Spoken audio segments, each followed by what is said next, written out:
So அந்த மூளைன்னு ஒன்று இருக்கு இல்லைங்களா, அந்த மூளைக்கு ஒரு ஃபுட்டு கொடுக்கணும். அந்த ஃபுட்டுக்கு பேர் என்னென்னா பிரெயின் ஃபுட் அப்படின்னு சொல்லுவாங்க. சுருக்கமாக சொல்ல போனால் இந்த அறிவை நம்ம பெரிய லெவலில் பயன்படுத்தாமல் ஏன் செய்கிறோம் எதுக்கு செய்கிறோம்னு தெரியாமலே நிறையா விஷயங்களை செஞ்சுக்கிட்டே இருக்கு. ஆன்மீக ரீதியாக இன்னும் சொல்லணும் அப்படின்னு கேட்டிங்கன்னா, தெளிவறியாதார் சிவனை அறியார், தெளிவறியாதார் சிவனும் ஆகார். அறிவு தெளிவு இல்லாதவன் கடவுளை அறிய முடியாது, கடவுளை உணர முடியாது. இப்பேற்பட்ட அறிவில் ஒரு 3 கேட்டகரி இருக்கு சார். பறவையை பார்த்து விமானம் படைத்தது, எதிரொலியை பார்த்து வானொலி படைத்தது, எல்லாமே எதை வச்சுதாங்க?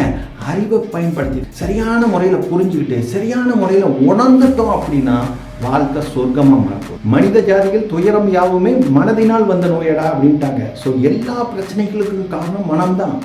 அந்த மனசை நம்ம எப்படி இயக்கிறது நம்ம தெரிஞ்சுக்கிட்டோம் அப்படின்னா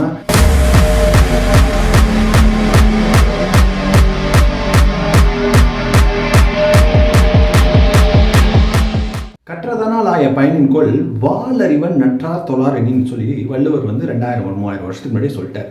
இங்கே கடவுளை பயன்படுத்தும் போது அவர் பாருங்க, வாலறிவன் அப்படிங்கிற வார்த்தையை பயன்படுத்துறாரு. வாலறிவன் என்ன சார்? தூய அறிவாளின்னு அர்த்தம். கடவுள் அறிவு வடிவமானவன். So God is nothing but pure science, pure technology அப்படிங்கிற விஷயத்த ரொம்ப தெளிவாக சொல்லிட்டார். ஸோ இப்பேற்பட்ட அறிவு கடவுள் நமக்கு கொடுத்துருக்காரு. பட் அந்த அறிவை எல்லாருமே பயன்படுத்துகிறோமா? எல்லாருமே சிறப்பான முறையில் பயன்படுத்துகிறோமா? கொடுத்த அறிவை முழுமையாக பயன்படுத்துகிறோமா? இன்னும் சொல்லப்போனால் ரொம்ப ஹார்டான சுச்சுவேஷன், ரொம்ப கஷ்டமான சூழ்நிலைகள்லாம் இந்த அறிவை நம்ம பயன்படுத்துகிறோமா அப்படின்னு கேட்டால் இல்லை அப்படிங்கிற பதில் தான் நம்ம சொல்லிடணும். குருகுலத்தில் அந்த குரு பாடம் நடத்தும் போது ஒரு பூனை குருக்கண்ணனுக்கு போயிட்டே இருக்கு. அப்போ என்ன சொல்கிறாரு, அந்த பூனையை பிடித்து அந்த தூணில் கட்டுங்க அப்படின்னு சொல்லி அந்த குரு அந்த சிஷியர்கிட்ட சொல்கிறாங்க. ஸோ உடனே அந்த சிஷியர்கள் அந்த பூனையை கட்டுறாங்க. அடுத்த நாள் திரும்ப அதே மாதிரி பாடம் நடக்கிறாங்க. திரும்ப அந்த பூனை குருக்கண்ணனுக்கு போயிட்டுருக்கு. அப்போ கூப்பிட்டு சொல்கிறாரு, ஏப்பா நேற்றே சொன்னேன்னே அதை தூணில் கட்டணுங்கிறது தெரியாதா அப்படின்னு சொல்லிட்டு திரும்ப அந்த பூனையை கட்ட சொல்கிறாரு. ஸோ திரும்பவும் அந்த பூனை கட்டப்படுது. ஸோ இதே மாதிரி பல வருஷங்கள் நடக்குது. குரு பாடம் நடத்துவார், அந்த பூனை டிஸ்டர்ப் பண்ணும், அந்த சீடர்கள் அந்த பூனையை பிடிச்சி அந்த தூணில் கட்டுவாங்க. இது வழக்கமாக மாறிட்டே இருக்குது.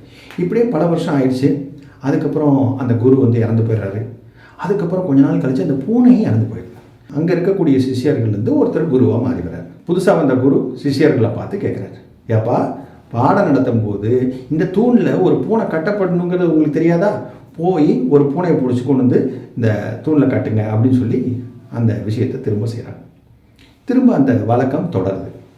இப்போ இதிலிருந்து நம்ம தெரிஞ்சுக்க வேண்டிய விஷயம் என்னென்னா, எதற்காக முதல்ல அந்த செயல் நடந்தது, இப்போ திரும்ப இவங்க இந்த செயலை திரும்ப கண்டினியூ பண்ணுறாங்க அப்படின்னா அதுக்கு பின்னாடி ஏதாவது அர்த்தம் இருக்கா என்ன அப்படிங்கிறது யோசிக்கவே கிடையாது. சுருக்கமாக சொல்ல போனால் இந்த அறிவை நம்ம பெரிய லெவலில் பயன்படுத்தாமல் ஏன் செய்கிறோம் எதுக்கு செய்கிறோம்னு தெரியாமலே நிறையா விஷயங்களை செஞ்சுக்கிட்டே இருக்கும். ஆன்மீக ரீதியாக இன்னும் சொல்லணும் அப்படின்னு கேட்டிங்கன்னா, தெளிவறியாதார் சிவனை அறியார், தெளிவறியாதார் சிவனும் ஆகார். அறிவு தெளிவு இல்லாதவன் கடவுளை அறிய முடியாது, கடவுளை உணர முடியாது அப்படின்னு சொல்றாரு. அடுத்த வரி சொல்றாரு, தெளிவறியாதார் சிவனும் ஆகார். அறிவு இல்லாதவன் அல்லது அறிவை சரியான முறையில் பயன்படுத்தாதவன் கடவுள் நிலையும் அடைய முடியாது. அப்போ நம்ம கிட்ட எந்த அளவுக்கு இந்த அறிவு தெளிவு இருக்குன்னு பார்த்துக்கணும். தெளிய தெளிய தெளிய தெளிய தான் நம்ம வாழ்க்கையில் முன்னேறிட்டே போகும். கடவுள் நமக்கு கொடுத்த மிகப்பெரிய பொக்கிஷம் இந்த அறிவு. இந்த அறிவு வச்சு தான் காட்டு மிராண்டியாக நம்ம காட்டில் இருந்த நாம் இன்னைக்கு இவ்வளோ பெரிய உலகத்தை நம்ம உருவாக்கி இவ்வளோ பெரிய விஷயத்தை நம்ம செஞ்சுருக்கோம். பெரிய சக்ஸஸ். பறவையை கண்டான், விமானம் படைத்தான், எதிரொலி கேட்டான், வானொலி படைத்தான். இப்படி எல்லாமே ஒன்னொன்று விஷயத்தையும் பார்த்து, பறவையை பார்த்து விமானம் படைத்தது, எதிரொலியை பார்த்து வானொலி படைத்தது, எல்லாமே எதை வச்சுதாங்க? அறிவை பயன்படுத்தி தான். புரியுதுங்களா? அப்பேற்பட்ட அறிவை நம்ம ஒரு 3 கேட்டகரியாக பிரிக்கலாம். இந்த 3 கேட்டகரியில் சொல்லக்கூடிய அறிவை சரியான முறையில் தெரிஞ்சுக்கிட்டு சரியான முறையில் புரிஞ்சுக்கிட்டு சரியான முறையில் உணர்ந்துட்டோம் அப்படின்னா வாழ்க்கை சொர்க்கமாக மாறப்போகுது சார். அறிவு பற்றி பேசிகிட்டு இருந்தோம் இல்லைங்களா? இந்த அறிவோட எதிர்ப்பதம் அப்படிங்கிறது ஆப்போசிட் சைடில் என்ன இருக்குன்னா இக்னோரன்ஸ் அப்படின்னு இருக்கு. ஸோ அறிவு, அறியாமை ரெண்டையும் பக்கத்தில் வச்சா தான் நான் சொல்லக்கூடிய விஷயம் உங்களுக்கு தெளிவாக புரியும். ஸோ இந்த அறிவு அறியாமையில் 3 கேட்டகரிக்கு நம்ம பார்த்துருக்கோம் இல்லைங்களா? அதில் முதல் கேட்டகரி என்னன்னு கேட்டிங்கன்னா, பணம் சம்பாதிப்பதற்குண்டான அறிவு. ஸோ இந்த பணத்தை எப்படி சம்பாதிக்கிறது, என்ன மாதிரி மெத்தட்ஸ்லாம் இருக்குது, என்னென்ன ஆப்பர்ச்சுனிட்டி இருக்குது, என்னென்ன வாய்ப்புகள் இருக்குது, இந்த மாதிரி எதுவுமே நமக்கு தெரியல. அல்லது வாய்ப்பு கிடைச்சாலும் அந்த வாய்ப்பை எப்படி பயன்படுத்தி நம்ம முன்னேறி பணத்தை சம்பாதிக்கிறதுங்கிற அறிவு இல்லை, அல்லது அறியாமைன்னு சொல்லிக்கலாம். இந்த பணம் சம்பாதிக்கிறதுக்குள்ள அறிவு இல்லாத வரைக்கும் நமக்கு என்ன இருந்துகிட்டே தான் இருக்கும் சார்? வறுமை அப்படிங்கிறது இருந்துகிட்டே தான் இருக்கும். அல்லது நமக்கு நம்மளுடைய கனவுகள், கடமைகள் இதெல்லாம் செய்கிறதுக்கு பண்ணுறதுக்கு நிறைய பணம் தேவைப்படுது. அது என்றைக்குமே நமக்கு பற்றாக்குறையாகவே தான் இருந்துகிட்டு இருக்க போகுது.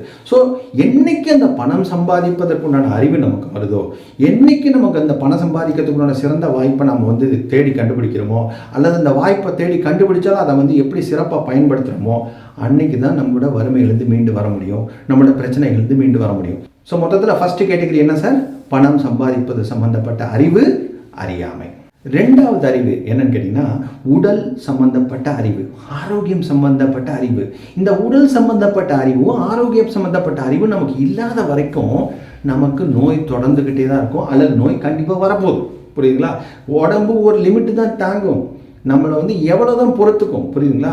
யோசிச்சு பாருங்கள், பிறந்ததுலேருந்து இந்த ஹார்ட்டு லேப்டாப் லேப்டாப் லேப்டாப் லேப்டாப்னு அடிச்சுக்கிட்டே இருக்குது. இப்போ உங்களோட வயசு 10, உங்களோட வயசு 15, உங்களோட வயசு 30, உங்களோட வயசு 50, உங்களோட வயசு 75, எது வேணா இருக்கலாம். யோசிச்சு பாருங்க. சே எக்ஸாம்பிள், உங்களோட வயசு 70ன்னு வச்சுக்கோங்களேன். 70 வருஷமா அந்த கை இப்படி வச்சு பாருங்க, உள்ள அந்த லேப்டாப் சத்தம் கேட்குது இல்லைங்களா? 70 வருஷமா அது நிற்காம அடிச்சுக்கிட்டே இருக்குங்க, வித்தவுட் எனி கனெக்டிவிட்டி. யோசிச்சு பாருங்க, நம்ம உடம்புல எந்த கனெக்டிவிட்டியுமே இல்லை, ஆனால் உள்ள அடிச்சுக்கிட்டு இருக்கு. இது எவ்வளோ பெரிய ஆச்சரியமான விஷயம். என்னைக்காவது நம்ம உடம்புல மொத்தம் எத்தனை எலும்பு இருக்குன்னு நம்ம யோசிச்சிருக்கோமா? இந்த உடம்புல ரத்தம் எப்படி உருவாகுதுன்னு யோசிச்சிருக்கோமா? இந்த இதயம் எப்படி வேலை செய்யுதுங்கிறத நம்ம யோசிச்சிருக்கோமா? இந்த கல்லீரல் எப்படி வேலை செய்யுதுன்னு யோசிச்சிருக்கோமா? எதை பற்றியுமே நமக்கு கவலை கிடையாது. ஆனால் இந்த உலகத்தில் அனைத்து விஷயங்களையும் நம்ம என்னென்ன விஷயம் செய்யணும், என்னென்ன விஷயம் சாதிக்கணும், அது அத்தனைக்கு மூல காரணமாக இருக்க போகிறது இருக்கிறது நம்மளோட உடம்பு தான். ஆனால் அந்த அறிவை மட்டும் நம்ம வளர்த்துக்கவே மாட்டோம். புரியுதுங்களா? இது எவ்வளோ பெரிய கொடுமை பாருங்களேன். அப்போது ரெண்டாவது அறிவு அப்படிங்கிறது வந்து உடல் சம்பந்தப்பட்ட அறிவு ப்ளஸ் ஆரோக்கியம் சம்பந்தப்பட்ட அறிவு. நீங்கள் நோய் சம்பந்தப்பட்ட அறிவே இன்னைக்கு பார்த்துக்கிட்டே இருக்கக்கூடாது. நீங்கள் கூகுளில் போயிட்டு உங்களுக்கு நோய் இருக்குன்னா அந்த நோயை பார்த்துட்டு அந்த நோயை என்னங்கிறத போட்டு பார்த்தீங்கன்னா உங்களை பயமுறுத்தி விட்ருவோம். இப்போ ஃபுல்லாக வெளிச்சமாக இருக்குது, இந்த இடத்துல இருட்டு இருக்கா இல்லையான்னு கேட்டால் இருட்டு இருக்குது, யாரும் இல்லைன்னு சொன்னால். அப்போ நம்ம அங்கே பண்ண வேண்டிய விஷயம் என்னங்க? அந்த இடத்துல ஒரு விளக்கை ஏற்றணும்னா ஆட்டோமேட்டிக்காக இருட்டு காணாம போயிடப்போகுது. அப்போ அதே தான் சொல்கிறேன், நீங்கள் வந்து நோயை பற்றி ரொம்ப ஃபோக்கஸ் பண்ணிகிட்டே இருக்கக்கூடாது, ஆரோக்கியத்தை பற்றி ஃபோக்கஸ் பண்ணி ஆரோக்கியங்கிற விளக்கை நம்ம ஏற்றிட்டோம் அப்படின்னா நோய் ஆட்டோமேட்டிக்காக காணாம போகுது. மூணாவது கேட்டகரி அப்படிங்கிறது வந்து மனம் சம்பந்தப்பட்ட அறிவு.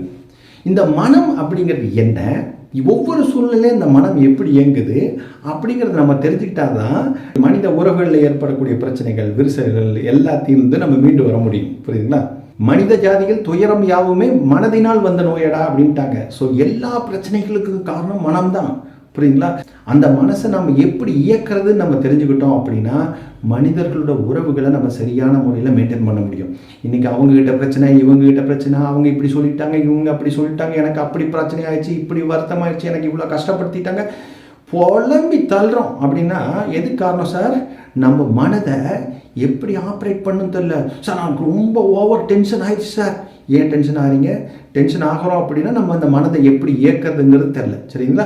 ஸோ இந்த 3 கேட்டகரியில் இருக்கக்கூடிய அறிவு, அறியாமை பற்றி நம்ம பேசியிருக்கோம். புரியுதுங்களா? இப்போ நம்ம சேனலில் கொடுக்கக்கூடிய தகவல்கள் எல்லாமே இந்த 3 அறிவை வளர்க்கக்கூடிய விஷயங்களாக தான் கொடுக்க போகிறோம். சாதாரண பாமர மக்களுக்கும் புரிகிற வண்ணம், அல்லது பள்ளிக்கூடம் பக்கத்திலே போகாதவராக இருக்கார், அவர் பார்த்தாலும் தெரியக்கூடிய லெவலுக்கு, புரியக்கூடிய லெவலுக்கு, உணரக்கூடிய லெவலுக்கு தான் நம்ம வந்து ப்ரெசன்டேஷன் கொடுக்க போகிறோம். ஸோ பிரமாதமான வீடியோஸ் எல்லாமே உங்களுக்கு வரப்போகுது. இனிமேல் இந்த 3 அறிவோட காம்பினேஷன் நம்மளோட வாழ்க்கையோட வெற்றி. எல்லாமே இந்த 3 விஷயம் தான். இந்த 3 விஷயம் வந்து பார்த்திங்கன்னா பேலன்ஸ்டாக இருக்கணும். நிறைய பேர் என்ன பண்ணுறாங்க கேட்டிங்கன்னா, ஏதாவது ஒரு அறிவு இருக்கும், மீதி 2 கோட்டை விட்டுருவாங்க. ஒரு சிலருக்கு பார்த்தீங்கன்னா 2 அறிவு இருக்கும், 1 கோட்டை விட்டுருவாங்க. இப்போ உதாரணத்துக்கு பார்த்தீங்கன்னா ரொம்ப ஹைலி சக்ஸஸ்ஃபுல்லாக இருப்பாங்க, மிகப்பெரிய அளவில் பணம் சம்பாதிச்சிருப்பாங்க, எல்லாமே பண்ணியிருப்பாங்க. 20 வருஷம், 30 வருஷம், 40 வருஷம், 50 வருஷம் கடுமையாக போராடி எல்லாம் சம்பாதிச்சிருப்பாங்க. ஆரோக்கியத்தை பற்றின விஷயம் எதுவுமே அவங்களுக்கு தெரியாமல் போயிருக்கும். திடீர்னு ஒரு நாள் எல்லாம் போயிடுவாங்க. அல்லது வாழ்க்கை ஃபுல்லாக அவங்க வந்து இந்த ஆரோக்கிய பிரச்சனையினால் பார்த்தீங்கன்னா ஏதாவது ஒரு இடைஞ்சலை சந்திச்சுட்டே இருக்கிற மாதிரி இருக்கும். அந்த சம்பாதிச்ச பணத்தை அவங்கள்ட்ட அனுபவிக்கவும் முடியாது. புரியுதுங்களா? இன்றைக்கி நம்ம இந்த 3 அறிவு என்னங்கிறத நம்ம தெரிஞ்சுக்கிட்டோம், அந்த அறிவோடு சேர்த்து இந்த அறியாமை என்னங்கிறதும் தெரிஞ்சுக்கிட்டோம். இந்த 3ஐயும் பேலன்ஸ்டாக நம்ம வச்சுக்கணும் அப்படிங்கிறதையும் நம்ம தெரிஞ்சுருக்கோம். இப்போ நான் சொல்கிற விஷயத்தை நீங்கள் ட்ரை பண்ணி பாருங்கள். நம்ம வாழ்க்கையில் எந்த செயல் நடந்தாலும், இப்போ இந்த வீடியோ பார்க்கறதுக்கு முன்னாடி ஒரு 1 மணி நேரம் 2 மணி நேரத்துக்கு முன்னாடி உங்கள் வாழ்க்கையில் ஏதாவது ஒன்று நடந்திருக்கும். அதை வந்து இந்த 3 பாயிண்டோடு நீங்கள் தொடர்பு படுத்தி பார்க்கலாம். உங்கள் வீட்டில் இன்றைக்கி யாருக்காவது உடம்பு சரியில்லை, அல்லது ரொம்ப நாளாக உடம்பு சரியில்லாமல் இருக்காங்க அப்படின்னா எங்கே வந்துடுது சார்? இந்த ஆரோக்கியம் சம்மந்தப்பட்ட அறிவு, அறியாமை அந்த பாயிண்டில் மேட்ச் ஆயிடுது. அதுக்கப்புறம் நம்ம வீட்டில் பண பிரச்சனையாக இருக்குது சார், கடன் பிரச்சனையாக இருக்குது சார், அல்லது தொழிலை எப்படி டெவலப் பண்ணுறதுங்கிறது பெரிய சேலஞ்சஸாக இருக்குது சார் அப்படின்னா திரும்ப எந்த அறிவு வந்துடுது? பணம் சம்பாதிப்பதற்குள்ள அறிவு, அறியாமை அதோட வந்துடுது. அதுக்கப்புறம் வீட்டில் இருக்கவங்களோடய பிரச்சனை சார், புருஷன் பொண்டாட்டிக்குள்ளே பிரச்சனை, அப்பா பையனுக்குள்ளே பிரச்சனை, அண்ணன் தங்கத்திக்குள்ளே பிரச்சனை, பிஸ்னஸ் செய்யும்போது மேலே இருக்கவங்க கீழே இருக்கவங்களோட பிரச்சனை, வேலை செய்யும்போது மேலே இருக்கவங்க கீழே இருக்கவங்களோட பிரச்சனை, ஓனரு ஒர்க்கரு பிரச்சனை, பக்கத்து வீட்டுக்காரன் நம்ம பிரச்சனை, கூட படிக்கிற ஃப்ரெண்ட்ஸு பிரச்சனை. எங்கே பிரச்சனை? எதனால் பிரச்சனை? மனம் சம்பந்தப்பட்ட அறிவு, அந்த மனதை இயக்கக்கூடிய அறிவு தெரியல, அங்கே பிரச்சனையை சந்திக்கிறோம். அப்போ நம்ம வாழ்க்கையில் எந்த விஷயம் நடந்தாலும் இந்த 3 அறிவு கனெக்ட் ஆகுதுங்கிறத இன்னிலிருந்து கொஞ்சம் பார்த்துக்கங்க. இப்போ எப்படி இந்த அமாவாசையிலேருந்து அழகாக பௌர்ணமி வருது இல்லையா, அதே மாதிரி இந்த அறியாமையிலேருந்து நம்ம அழகாக நம்மளோட அறிவை வளர்த்துக்கிட்டு அந்த அவேர்னஸோட, அந்த விழிப்புணர்வோடு நம்ம அதை சிறப்பாக வளர்த்துக்கிட்டு செய்ய ஆரம்பிச்சிட்டோம் அப்படின்னா நம்ம வாழ்க்கை சான்ஸே இல்லை சார், சுபிட்சமாக இருக்க போகுது. அடுத்து ஒய் மோட்டிவேஷன் அண்ட் பாசிட்டிவிட்டி. நம்ம மோட்டிவேஷன் சம்மந்தப்பட்ட விஷயங்கள் நிறையா உங்கள்கிட்ட ஷேர் பண்ண போகிறோம், பாசிட்டிவிட்டி சம்மந்தப்பட்ட விஷயங்கள் நிறையா ஷேர் பண்ண போகிறோம். எதுக்கு இது மோட்டிவேஷன் சொல்லிகிட்டே இருக்காங்களே நிறைய பேர் மோட்டிவேஷன் சொல்கிறாங்களா? மோட்டிவேஷன்னா என்ன? பாசிட்டிவாக இருங்கன்னு சொன்னால் பாசிட்டிவிட்டினா என்ன? ஸோ இப்போ உங்களுக்கு ஒரு மிக முக்கியமான விஷயத்தை உங்கள்கிட்ட நான் ஷேர் பண்ணுறேன். Neck up part, neck down part அப்படின்னு சொல்லுவாங்க. என்னங்க? Neck up part, neck down part. So நெக்குக்கு, அதாவது கழுத்துக்கு மேலே உள்ள பகுதி, கழுத்துக்கு கீழ் உள்ள பகுதி அப்படிம்பாங்க. ஸோ இந்த கழுத்துக்கு கீழ் உள்ள பகுதிங்கிறது உடல் பகுதி. அம்மா வயிற்றில் இருக்கும் போது சாப்பிட ஆரம்பிச்சாச்சு. ஸோ இப்படி சாப்பிட்டு ஒரு சின்ன கருமுட்டையாக ஒரு சின்ன ஒரு அணுவாக இருந்த நாம் இன்னைக்கு இவ்வளோ பெரிய உருவமாக வந்து நிற்கிறோம். இது நெக் டவுன் பார்ட். சரி, இந்த நெக் டவுன் பார்ட்டுக்கு நாம் இப்படி வளர்த்த உடம்பு வச்சுக்கிட்டு ஒரு நாளைக்கு நம்ம எவ்வளோ சம்பாதிக்க முடியும்?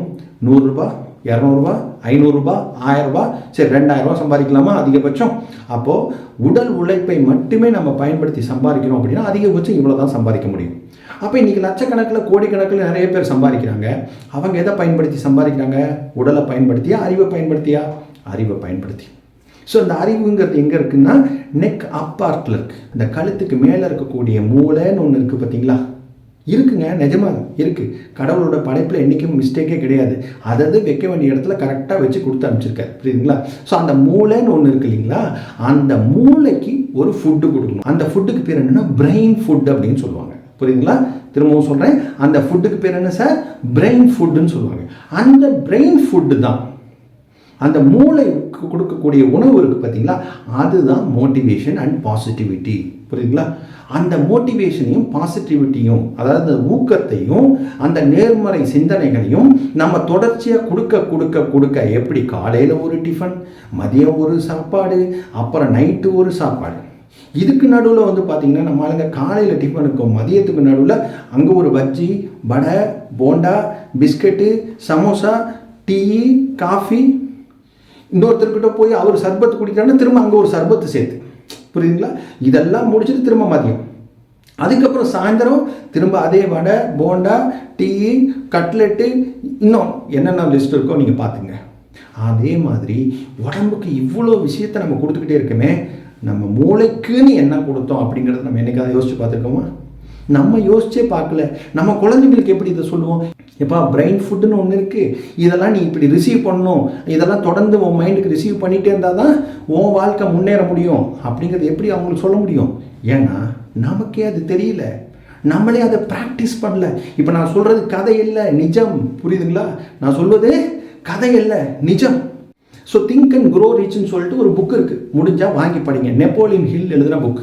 அதில் அவர் கிட்டத்தட்ட 30-40 வருஷம் பல வெற்றியாளர்களை நேரடியாக போய் பேட்டி எடுத்திருக்காரு. தொடர்ந்து பல வெற்றியாளர்களை அவங்க சாதாரண நிலையிலேருந்து மிகப்பெரிய வெற்றி அடைஞ்சவங்க வரைக்கும் அவங்கள தொடர்ந்து ஃபாலோ பண்ணி ஆராய்ச்சி பண்ணி ஒரு மிகச்சிறந்த புக் எழுதியிருக்காரு. அந்த புக்கை தயவுசெய்து வாங்கி படிங்க.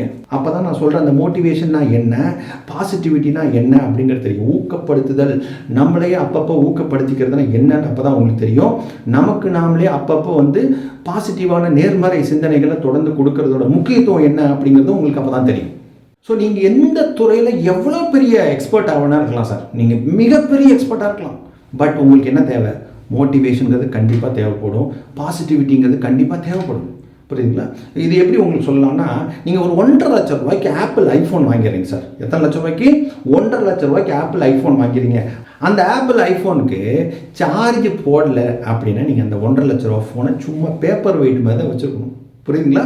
அந்த சார்ஜ் போடுறது அப்படிங்கிற கான்செப்ட் தான் என்னங்க, மோட்டிவேஷன் அண்ட் பாசிட்டிவிட்டி. இந்த ஜோகோவிச் அப்படிங்கிறது வந்து பார்த்தீங்கன்னா டென்னிஸில் மிகப்பெரிய சாம்பியன். தயவுசெய்து கூகுள் பண்ணி பாருங்க. அவர் இது வரைக்கும் எத்தனை கிராண்ட் ஸ்லாம் ஜெயிச்சிருக்காரு, எவ்வளோ பெரிய சாதனைகள் படைச்சிருக்காரு, எத்தனை $1 மில்லியன் பணத்தை அவர் சம்பாதிச்சிருக்காரு அப்படிங்கிறத எல்லாமே நீங்கள் பார்க்கலாம். அவ்வளோ பெரிய டென்னிஸில் மிகப்பெரிய எக்ஸ்பர்ட் அவர் வந்து ஜோகோவிச். அப்போது அவர் அந்த ஃப்ரெஞ்ச் ஓப்பன் டைட்டில் வின் பண்ணதுக்கப்புறம் அங்கே உட்கார்ந்த ஆடியன்ஸ் இல்லைங்களா, அந்த பார்வையாளர்களில் ஒரு சின்ன பையனுக்கு அவரோட டென்னிஸ் ராக்கெட்டை கிஃப்டாக கொடுக்குறாரு. அந்த டென்னிஸ் ராக்கெட்டை ஏன் கொடுத்தீங்க அப்படின்னு கேட்கும்போது அவர் சொன்ன பதில் தான் இந்த பேப்பர் கட்டிங்கில் உங்களுக்கு இருக்குது. இதில் ரொம்ப நல்ல விஷயம் கவனித்து பாருங்கள். அவர் மொதல் 2 செட்டை தோத்துட்டார். இந்த மேட்சே வந்து பார்த்தீங்கன்னா மோர் தென் 4 ஹவர்ஸ் நடந்திருக்கு. 4 மணி நேரத்துக்கு மேலே இந்த மேட்ச் நடந்திருக்கு. டென்னிஸ் தெரிஞ்சவங்களுக்கு நான் சொல்கிறது தெரியும், பட் தெரியலனாலும் நீங்கள் வந்து நான் சொல்கிற விஷயத்தை புரிஞ்சுக்குங்க. வேறு டெக்னிக்கலாக நீங்கள் தெரிஞ்சுக்கணும்னு அவசியம் கிடையாது. நான் சொல்கிற விஷயத்தை புரிஞ்சுங்க. 4 மணி நேரத்துக்கு மேலே இந்த மேட்ச் நடந்திருக்கு. அதில் 5 செட்டு விளையாண்டுருக்காங்க. மொதல் 2 செட்டு தோற்று போயிருக்காரு, போராடி தோற்று போயிருக்காரு. அப்போது அடுத்த 3வது ஒரு செட்டை ஜெயிச்சா எதிராளி ஜெயிச்சிட்டார், இவர் தோத்துட்டார். ஆனால் இவருக்கு என்னன்னு கேட்டிங்கன்னா அடுத்து தொடர்ந்து வரக்கூடிய 3 செட்டையும் ஜெயிச்சாகணும். எதிராளி 90% ஜெயிச்சிட்டார், இன்னொரு 10% தான் ஜெயிக்க வேண்டியிருக்கு. ஆனால் நாம் இப்போ ஜெயிக்கணும்னா 100% ஜெயிக்கணும் அப்படிங்கிற மாதிரி கணக்குன்னு வச்சுக்கோங்களேன். அப்போது மீதி 3 செட்டை திரும்ப போராடி ஜெயிச்சிருக்காரு. அப்போ என்ன பண்ணியிருக்கான், அந்த ஆடியன்ஸ் சைடில் உட்காந்து இந்த பையன் அப்பப்போ இவனுக்கு மோட்டிவேஷன் கொடுத்துட்டே இருந்தான்னு சொல்கிறார். சர்வீஸை கரெக்டாக ரிசீவ் பண்ணுங்கள், பின்னாடி இப்போ கையை பயன்படுத்துங்க அப்படின்னு சொல்லி இந்த டெக்னிக்கலாக வந்து அந்த டென்னிஸில் சொல்லக்கூடிய வார்த்தைகள்லாம் இருக்கு இல்லைங்களா, அதை சொல்லி சொல்லி சொல்லி சொல்லி அப்பப்போ வந்து என்ன பண்ணியிருக்கான், அந்த கேப்பில் வந்து கத்தியிருக்கான். அப்போது அது என் காதில் விழுந்தது, அதை என்னை உற்சாகப்படுத்துச்சு, அதுதான் என்னை ஜெயிக்க வச்சுச்சு, அவர் என்னை நல்லா பயிற்சி கொடுத்தாருங்கிற வார்த்தையும் தெளிவாக சொல்லியிருக்காரு. அந்த குட்டி பையன் இவனை ட்ரெயின் பண்ணாருன்னு சொல்லியிருக்காரு. இத்தனைக்கும் அவர் யாருன்னே தெரியாதுங்கிறார். அப்போது இதுதாங்க விஷயம். இப்போ இவருக்கு என்ன டென்னிஸ் தெரியாதா? டென்னிஸ் தெரியாதா? மிகப்பெரிய சாம்பியன், ஃப்ரெஞ்ச் ஓப்பன் ஃபைனல் விளையாடுறாரு. புரியுதுங்களா? அப்போ அப்பேற்பட்ட நபருக்கு அந்த 4 மணி நேரம் அப்பப்போ வந்த வார்த்தைகள் என்னை ஜெயிக்க வச்சதுன்னு சொல்லி இவர் வந்து ஓப்பனாக ஸ்டேட்மெண்ட் கொடுத்து அந்த ராக்கெட்டை வந்து கிஃப்டாக கொடுத்துருக்காரு. இந்த மோட்டிவேஷன் பாசிட்டிவிட்டி என்னன்னு தெரியாமல், அதை எப்படி பயன்படுத்தணும்னு தெரியாமல் நிறைய பேர் திறமை இருந்தும் வாழ்க்கையில் ஜெயிக்காமல் போயிடுறாங்க. புரியுதுங்களா? ஏற்கனவே நான் சொன்ன மாதிரி தான், 1,50,000 லட்ச ரூபா ஃபோனாக இருந்தாலும் அதை சார்ஜ் போட தெரியல அப்படின்னா அதை பயன்படுத்த முடியாது. அப்படிங்கிற மாதிரி தான் நம்மளோட மனித மூளை மிகப்பெரிய பொக்கிஷமாக நமக்கு கடவுள் கொடுத்த அறிவு. இந்த அறிவை பயன்படுத்துறதுக்கு நமக்கு என்ன தேவைப்படுது சார்? அந்த மோட்டிவேஷன் பாசிட்டிவிட்டி தேவைப்படுது. அந்த மோட்டிவேஷனையும் பாசிட்டிவிட்டியும் நம்ம சேனலில் கொடுக்கக்கூடிய வீடியோக்களில் 100% நீங்கள் பெற முடியும். 100% இங்கே வந்து சும்மா வெட்டி கதையை பேசிகிட்டு இருக்கிறது, சம்மந்தம் இல்லாமல் ஏதோ ஒன்று பேசிகிட்டு இருக்கிறது, வியூஸ் நிறையா வரணுங்கிறதுக்காக பேசிகிட்டு இருக்கிறது, சப்ஸ்கிரைபர்ஸ் நிறையா வரணுங்கிறதுக்காக பேசிகிட்டு இருக்கிறது, பணத்தை நிறையா சம்பாதிக்கணுங்கிறதுக்காக பேசிகிட்டு இருக்கிறது, அதெல்லாம் என்னோட நோக்கம் கிடையவே கிடையாது. புரியுதுங்களா? என்னோட நோக்கம் ஒரே ஒரு நோக்கம் தான். நான் பேசுகிற பேச்சின் மூலிமா யாராவது ஒரு நபர் இன்னைக்கு தெளிவடைஞ்சு நான் என்னோடய தொழில் நல்லா செஞ்சுட்டேன், நான் இந்த வீட்டில் இருக்கக்கூடிய பிரச்சனையை நான் சால்வ் பண்ணிக்கிட்டேன், நான் வந்து கன்ஃபியூஸ்டாக இருந்தேன், நான் இன்றைக்கி தெளிவாயிட்டேன், நான் சரியாக படிக்க மாட்டேன் சார், ரொம்ப கன்ஃபியூஸ்டாக இருந்தேன் சார், என்ன தப்புன்னு வாழ்க்கையில் இருந்தேன், பட் அதுக்கப்புறம் நான் இப்போ டெவலப் ஆனேன் அப்படின்னு யாராவது ஒரு நபர் என்னோடய பேச்சின் மூலிமா டெவலப் ஆனாங்கன்னா அது எனக்கு சந்தோஷம்தான். அதுதான் என்னோட நோக்கமே தவிர வேறு எதுவுமே கிடையாது. ஸோ அதனால் அந்த பாசிட்டிவிட்டி அண்ட் மோட்டிவேஷன் அப்படிங்கிறது வந்து மிகப்பெரிய லெவலில் நம்மளோட வீடியோஸில் இருக்க போது சரியான முறையில் பயன்படுத்துங்க. உங்கள் வாழ்க்கையில் மிகப்பெரிய லெவலில் வெற்றி பெறலாம்.